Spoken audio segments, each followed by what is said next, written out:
Hello and welcome back to another episode on Quick Guide. In this episode, I'm going to teach you how you can change your phone number on Amazon. Now, to change your phone number on your Amazon, firstly, you need to head over to any web browser on your PC and there search for Amazon.com and make sure to get logged into your account. Now, from the home screen, tap on Account and List option. Now from the menu, tap on Account option. Now head over to Login and Security section.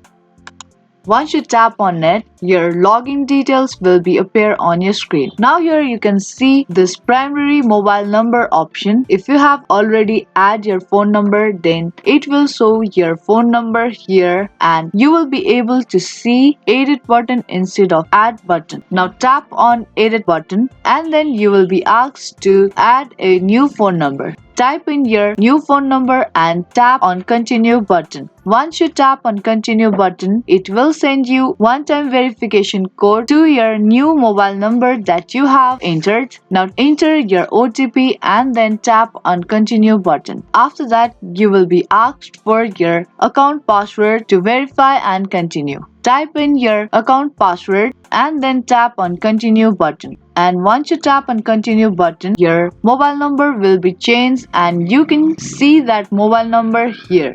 I hope this video helped you. If it did, then make sure to like and share this video and also subscribe to our channel. I will be back with more videos like this. Thank you for watching.